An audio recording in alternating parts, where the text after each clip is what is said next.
beautiful beings of the universe. Welcome back to my channel now. So, I wanted to talk about understanding our own I am state and how just staying in the I am state can just, uh, dissolve all of the illusions that we have in the sense of perception. But then you might say, if I dissolve my perceptions and my judgment, how am I to operate? But that is a different sort of the sense because, first of all, we just stay with the I am. So, as the Sarvadatta Maharaj says, just staying with the I am, that is the initial practice. And when you say I am, so as he has clearly said, that you're not this body, because when you were a small child, a baby, then your body was different. And then it grew to a bigger child, and then to adolescent. Then you became an adult, and the body would get older and die. So, through all these stages, the body is constantly having the shifts and the changes. And though you say this is I, this solid thing is I, but this is, since you are able to perceive it, this is not you. It's like you say, this book, I can see, I can hold that, but you do not say, I'm this book. So, like that, you say, this is my hand, this is my finger, this is my body, this is my hand, my face and neck, like that. But that is not you, this is my. So, we go back and take a step further and come to the point of I. So, what is that I which says, this is my hand, this is my life, this is my thought? Anything that you say, this is my, or this is what I have, anything that you have a relationship with, be it your body, your thoughts, your ambitions, your fears, your desires, that is not you. And then you might say, if that is not me, how did I create a relationship? So initially, your I was formed. Very first center was your I, because see that when you were a very small child, a really small child, 2 year old, they do not have a sense of I. So you give them the name, and then they say, let's say, some child's name is anything, Tom, for example. So the baby says, Tom is hungry. They do not know that that name is I. So far, they are just in their own sense of being. They are just presence. They are just being. But they understand that name is not me. So, like even for you, you would have a name, but that name is not you. You have that. Uh, Basically, just to operate in the world, we have a name and a form. But truly, who am I? That is the inquiry that was stated by Sri Ramana Maharishi and also by Nisargadatta Maharaj. So, Maharaj principle is that you stay with your I am, just with your I am. That means whatever thought is coming your way, you negate that in the moment. Let's say you start with a 5 minute practice. That is quite meditative actually. And just to begin with, you might want to do it by yourself, and then gradually it would so happen that it would seep into the other aspects of your life. So even while you are doing some work, in fact, you would notice this while you are grossly, deeply engaged into some sort of a work, you have lost your sense of I, right? And there is a profound sense of ease as well. Like if you are very deep into your work, some task that you're doing, say chopping a wood, or maybe doing some office work, if you're very deeply engrossed into the whereabouts, you see that your intellect is working, but you, who you think you are, that is out of the picture. So for anybody who's deeply engrossed into work, they feel very much they are very much in a meditative state. So why am I saying this is because your whole sense of I is actually the main issue here.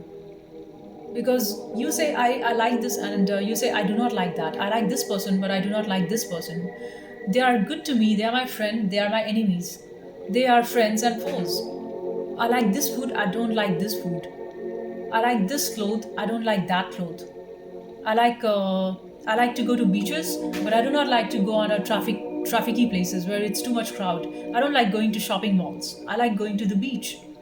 So who's that I there at the center? Clearly, it is not your body which is demanding all these things, right? So you say you are hungry, and you want to go to a restaurant or a cafe to eat something, but that is not who is actually desiring that. So you say that, oh, I know it's my body which is hungry, my stomach, my body needs food, right? So body as an organism has its own needs. So the cells would start sending signals to the brain that I'm hungry, give me food, give me some fruits, or give me some juice, or whatever preferences we have. But then the question is, even to the cell, who is the signaling master?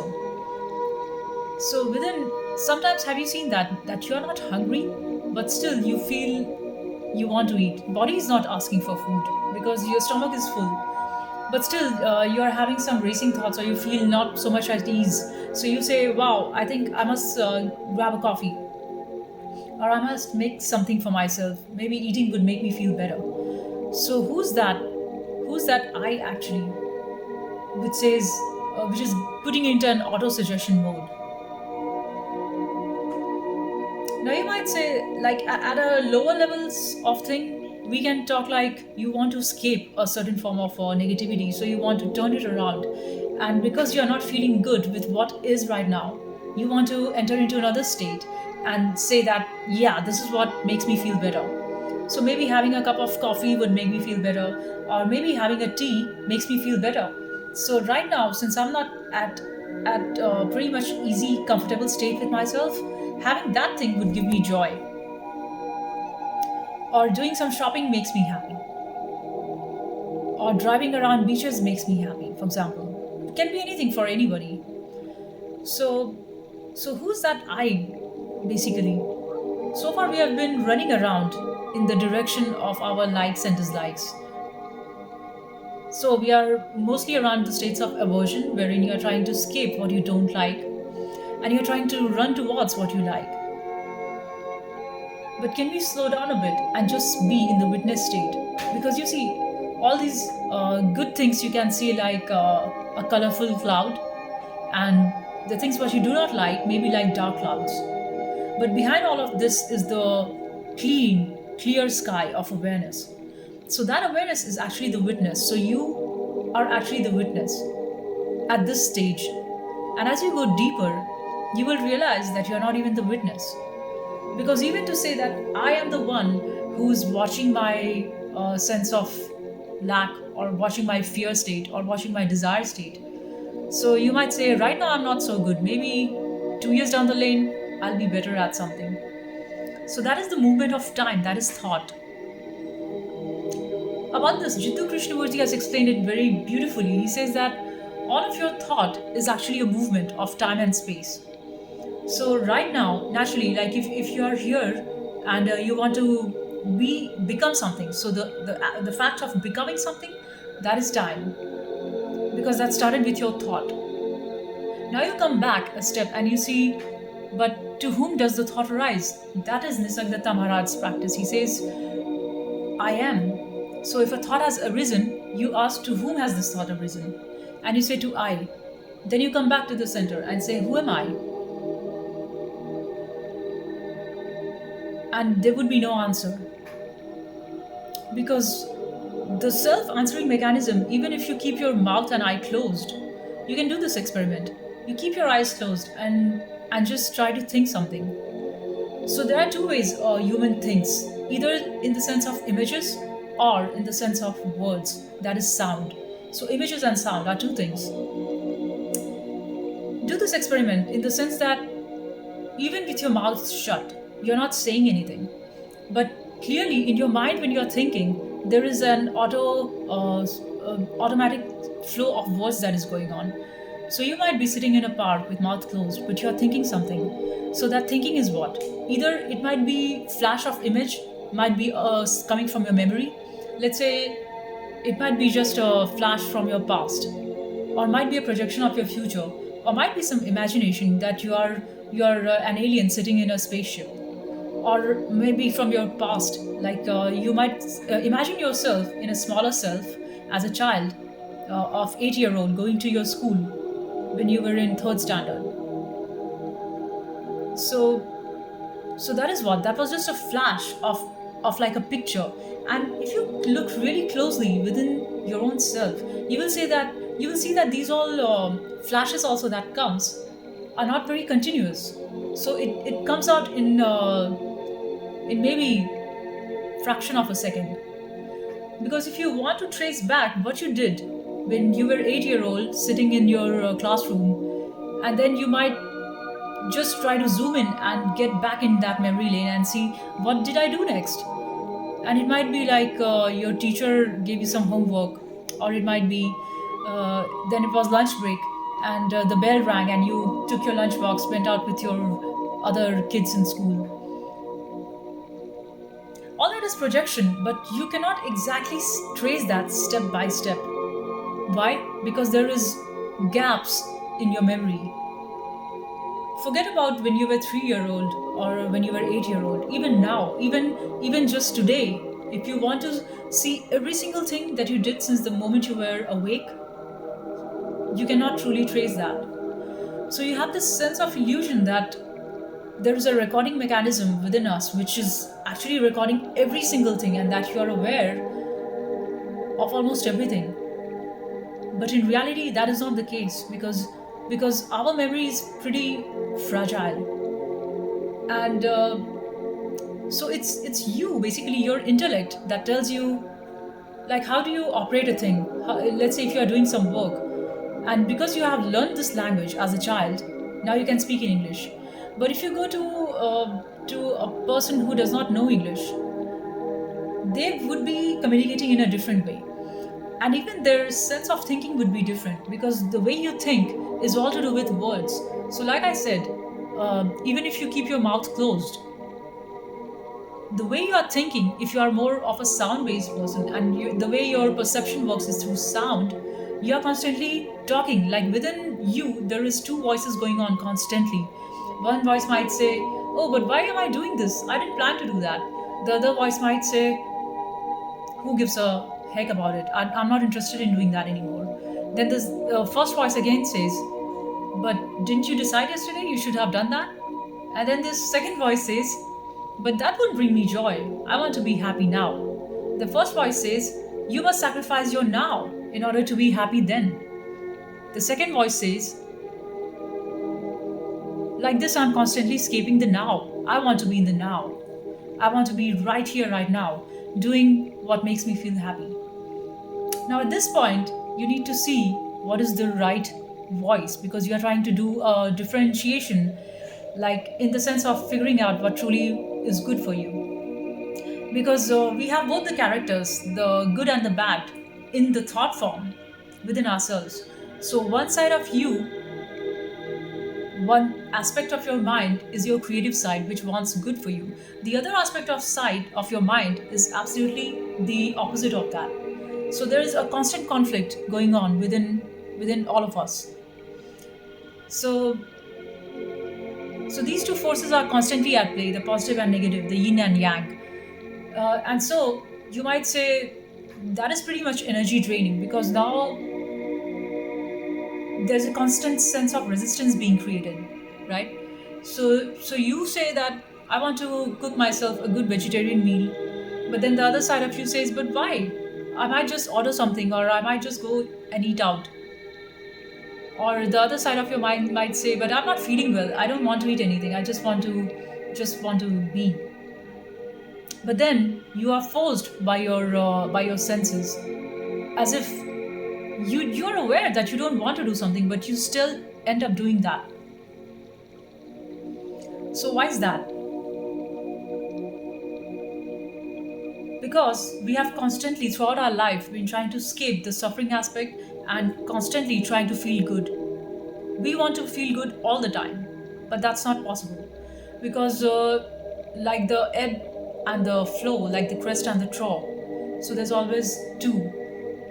Like there's always day and night. We cannot have all the time topmost highest states of bliss and joy and ecstasy all the time.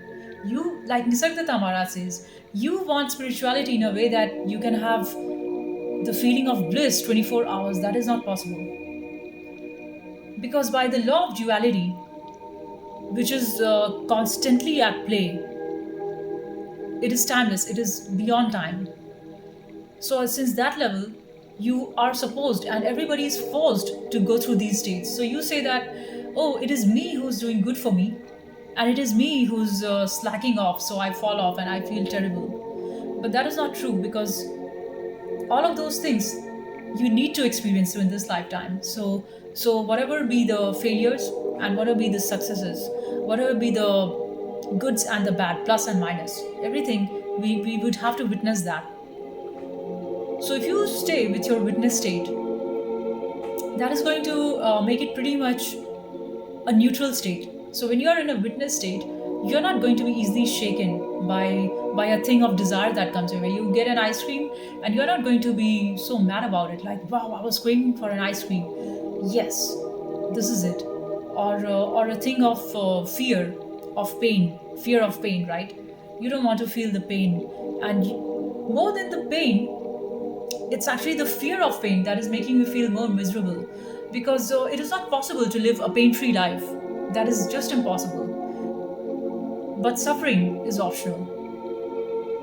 So why is pain necessary? As the Sargadatta Maharaj says, for life forces to go on, pain is essential. So the moment you were born, you were in pain. And then throughout life, as you go through multiple circumstances of life, there are moments of joy when you feel happy, when there is no pain. There are other moments when you feel pain, sometimes in the head, or other times in hand, or in your toes, or wherever. So what Maharaj says is that if you truly witness the pain, it would ease you through lot of wasting of your energy. That means you're not trying to escape that. Basically, you sit with it. And this is exactly what Jiddu Krishnamurti also says. He says that you stick with the object which you are actually not liking or disliking. So you do not try to find your way out of that. So you sit with it and you watch it completely. You let it consume you, and you do not try to escape that in any way or form. Because if you have completely sat with that unpleasant sense of energy, what is going to happen is that you would be at a state of complete center. And center is actually a no center. What does that mean? That means that you're at a complete sense of zeroness. You feel absolutely zero after you have totally, not partially. Get this, you need to be totally with it. And once you have been 100% with your suffering, you will see that it will bring you to a point of zero, that is shunyata. That is called as shunyata in Buddhism. And in Hinduism also, they talk about this state, which is absolute stillness, which is peace, which is bliss, which is joy. And that sort of a joy is not a funny sort of a joy in which you are trying to get this and that. And that's when you would be at a state where you say, oh yeah, now this thing, once I have that thing, I've acquired that, that gives me a lot of sense of joy and bliss. As all the spiritual masters have said, that the true bliss is in your inner sense of self. So once you have acquired something, you come back to the center. Your desire, which actually made you go out of your state of center, which made you step out of your balance. So once you have achieved that, it comes back. So it's like a spider spinning a web. So as a spider is spinning the web, so it projects, it emits a whole lot of web, and then it comes back to the center. Just like that, mind is that spider. It is projecting all of these things. So being at the center is possible through the witness state. So you need to be in your witness state in order to be at the center. So the witness is what you start as I am. Because no matter whatever thing that you experience in a 24-hour day, or even whenever you go back in time, or you might project yourself in future state of time, at any point in time, your whole sense of I am, the witness state, stays there. So why is that important? That is important because it's a neutral mode. And to Nisargadatta Maharaj, he was told to do this practice by his master, Sri Siddhappa Maharaj, who was also an awakened, enlightened master. And what Maharaj says, and I have that beautiful quote printed and I put it on my wall. He says, if you believe in God, work with Him. If you do not, become one. That means what? That means you have two choices. Either you surrender, or the second choice is you take 100% responsibility. There's no in between. So if you say, I do not believe in God, and like I'm the whole self creator mode and I project all of my reality, take the responsibility now. Now, you know what does that mean? That means you have to work insanely. You must conquer all of your flaws, your limitations. And that's a huge amount of work. It's humongous. It's beyond imagination. But again, if that is what feels truthful to you, stick with it. But sooner, if you're an honest person and if you're not a cheat, you would realize that you have way more limitations than you actually thought. So in your mind, you might think, oh, I'm pretty smart and I can do this and that, and I can achieve my goals in span of time like so. But in reality, when you sit down and you see the opposing forces that you face while achieving any of the project, you would feel how weak you are. You would see, because you, as who you think you are, that tiny sense of I self, that egoistic state, that is pretty weak. So at that point, if you are wise and if you are honest, it's this whole thing is an experiment about honesty. You need to be absolutely truthful and honest with yourself. Why? Because you're doing all these experiments for yourself. You're not doing this for anybody else. It's all for you, by you. Why? So that you can truly live in truth. Because false and lies is only going to give you a very temporary comfort, and the price of that you pay is a whole lot of meaningless living that you are doing. That makes no sense. So, the second option is surrender. So, when you take to this surrender, that means you just face whatever comes your way. You do not resist, you do not try to change it. You just accept whatever comes. Whatever good comes, you take it. And you can be in a state of gratitude. Whatever bad comes also, you take it. Because you, in a state of surrender, you know you now are actually operating with the universe, with the God. So if they send you some suffering, you know it is for your it is actually for your own good. Also, in the state of surrender, it's like your own sense of I, which is a minuscule tiny little thing in this entire cosmos, you have just let go. Because you know today you live, today you die, or anybody lives or dies, to the rest of the thing nothing would make any difference. So you take to your own sense of who you think you are, which so far was very huge a thing in your life. You let go of that. So so with this thing, what you actually get is a sense of humbleness, a sense of ease, because now a lot of that heavy burden that you've been carrying all this along drops off. I would also like to quote very beautiful thought from Ramna Maharishi. He says, everything is done by the God, the universe, the creator. You just have an illusion of thinking that you are the doer. You're not the doer. So it's like when you enter a train and you have a baggage, it is like a fool who would sit in the train with the baggage on his head. So since the train is moving, you just lift your baggage up and you just put it down on the floor and let the train move you and your baggage. You need not worry at all. So that is what has been told by all these beautiful sages. And this wisdom is timeless, because if you truly understand it and live by that, it is not that you would not have problems, but you would sail through it easy. It is not that you would not have pain and sickness and old age and death, but it is very liberating to know the truth. So it's only the truth that will save you. It's only the truth that will enrich you, that will give you a solidity in this shaky world. Because if you give in to any other thing, or to the lies of rest of them who say, no, no, no, don't put your attention there, put your attention into this and that, and all those meaningless things, you would have just wasted your life trying to run after things which didn't mean a thing to you, but you just chose to listen to the voices outside of you, and you never had the courage to turn within, to see, to experiment, to look for what is true.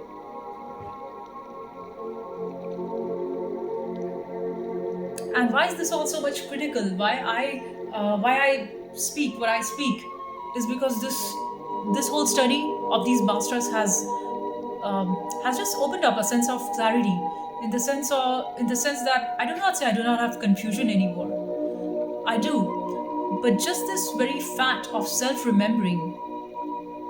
In fact, about the self remembering, I'll also quote. I'm also a very huge fan of Gurdjieff. So he was an Armenian mystic. What a beautiful being! What beautiful insights he brought into this world. And he says that you just need to self remember. So self remembrance means you are at the center. So that does not mean that you are just going about, operating through the mechanical way. Now you have stopped doing that. So now you have also stopped letting others control your pulse. You being at the center, you hold all of the power. And for the one who knows how to exactly draw from this infinite source of energy, like say, you might want to draw a certain um, watts of energy from this center, which has got infinite source. You might also help the other beings.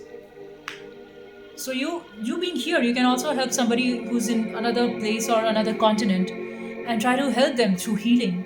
You can send those good energy waves. You can send a ripple across. Again, all these powers that Gurdjieff talks about is through a lot of practice. And all of that, again, what all these masters have said comes back to the center of coming from the state of witness. That means you are at the center. That means you're just watching. Even the moments when you feel absolute hate towards someone else. Even in the moment when you have a major conflict with your family members, or with somebody at work, or with anybody, or even with your own self.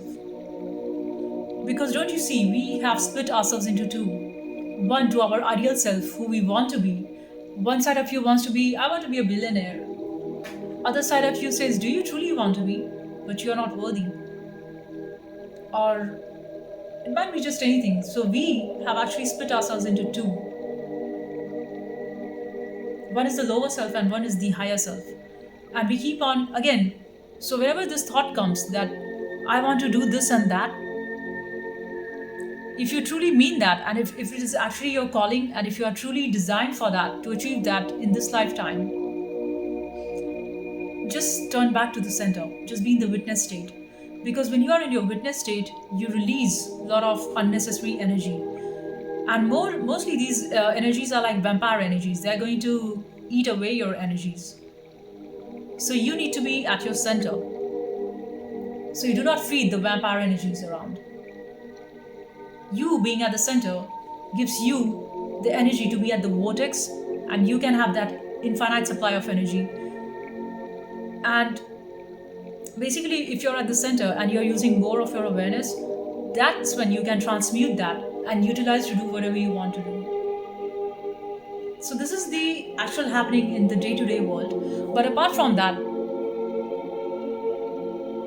if you feel that again it's just getting too much, and probably say you wanted to be a great writer of a book, and you have achieved that, and after that, guess what, you feel good for a moment, and after that you feel, but now what do I do next? Because one desire fulfilled would lead you to next desire, and this is a never ending train. It would never end. But it is not possible to not have desires as well. So whatever we want to achieve, we do that. Because, but again, this is our self of I which thinks that this is my desire, I chose to desire this, but truly it was not in your discretion, it was not your decision truly to be this or that.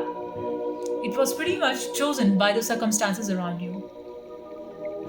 As Nisargadatta Maharaj says, a thing happens because the entire universe lets it happen.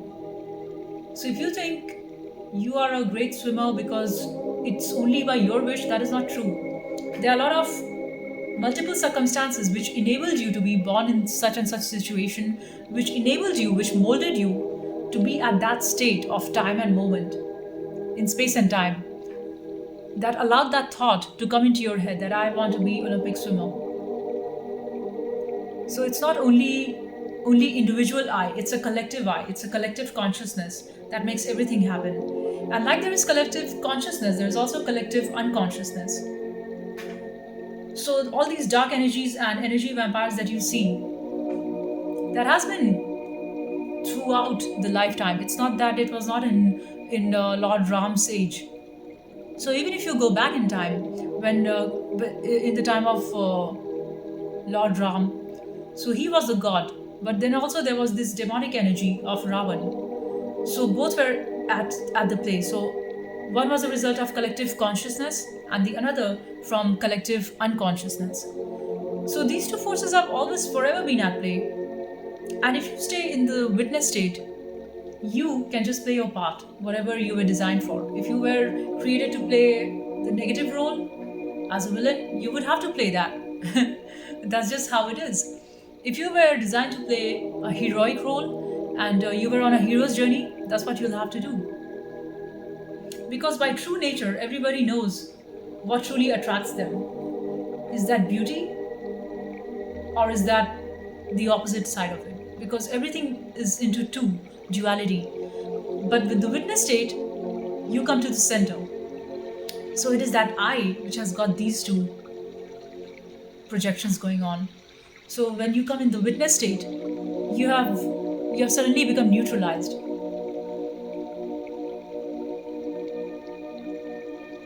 Another important thing I wanted to talk about is also basically we also need to balance. But again, if you're coming with this true state of awareness, things will just happen automatically. So you need not sit and plan, because planning is too much of a wastage of time in that sense, because life is ever dynamic, it's ever changing. You might sit and plan for 2 hours, and then next day all the situation around you popped up in a way that you were not able to do what you had planned to do. Or say some emergency arose and you had to cater to that, because that did not allow you to do what you had planned previous day. But what they say, as long as you have this sense of doership, you have to go by the rule book. You need to do all these rules as per the rule book of karma. Because if you do good, good comes back to you. If you do bad, bad comes back to you. So all these are the rules and the on the playbook of karma. As long as you have this sense of doership, that it is I am who's doing all this and that. But if you're in the witness state,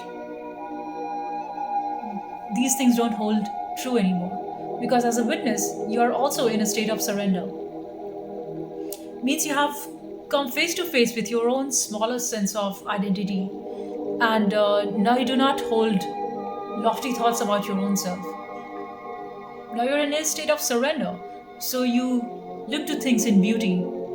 You have a sense of gratitude within you. So you have two paths basically. Either you choose to live by love, or you choose to live by warrior mindset.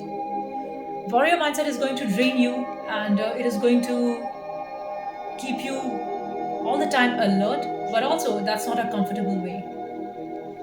But it's just the way we are designed. Some people might choose the path of love, which is gratitude, surrender,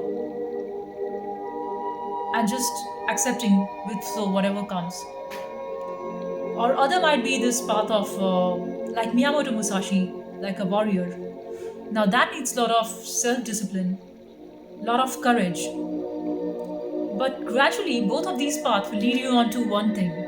Because even Miyamoto Musashi, after having been a number one fighter, sworn warrior, till he was 29, then he started writing books on all of his learnings, which match exactly with those of truth.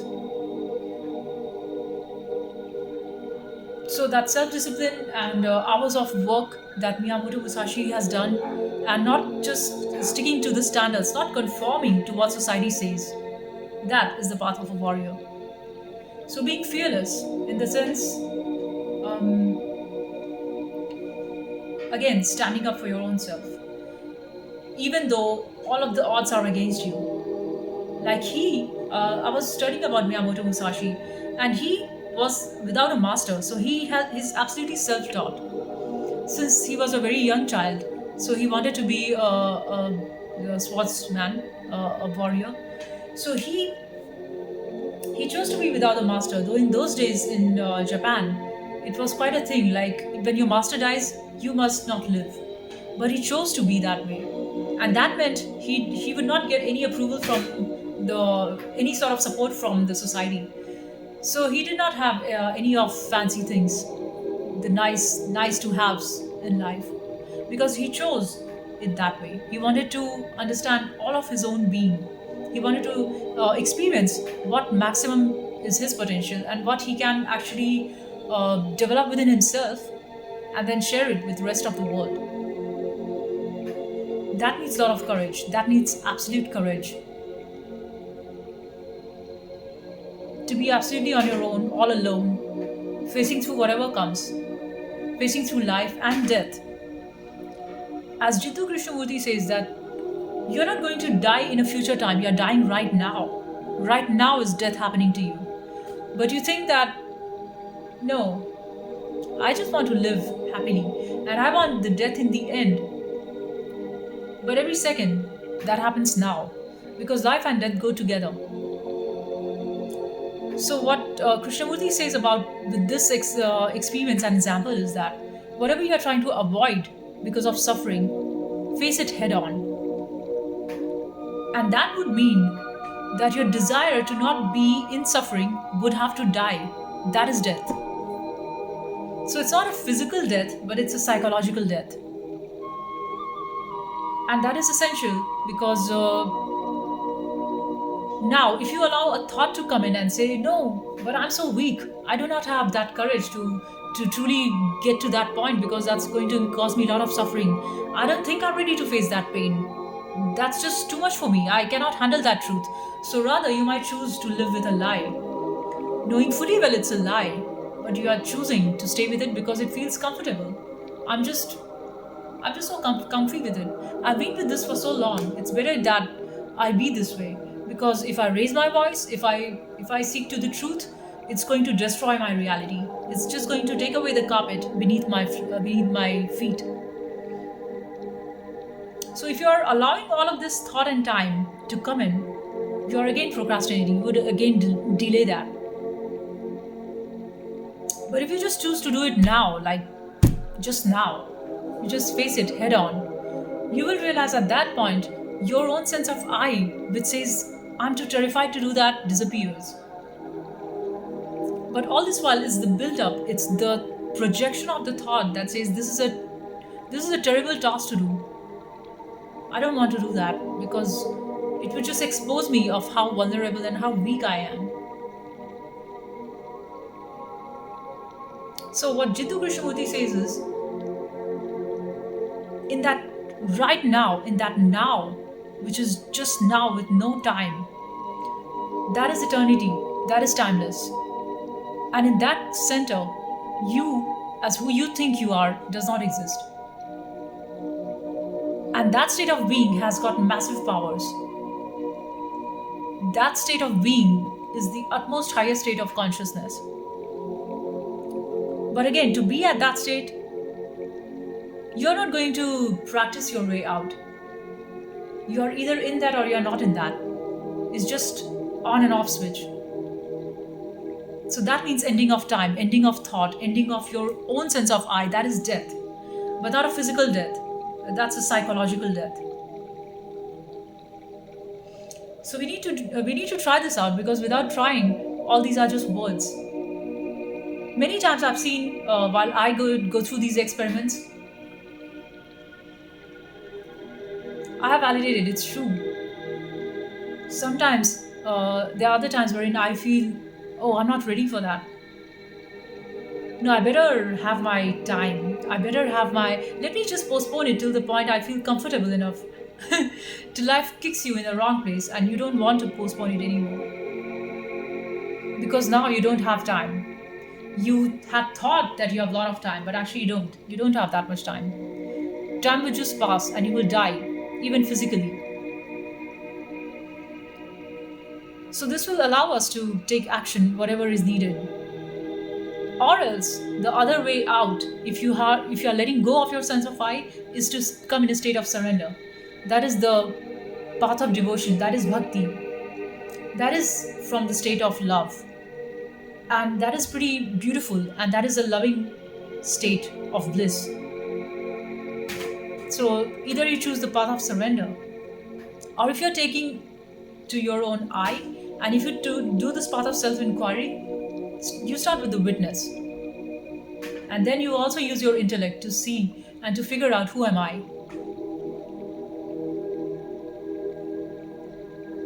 So let's do these experiments and let me know in the comments what are your thoughts. Thanks for now. Bye.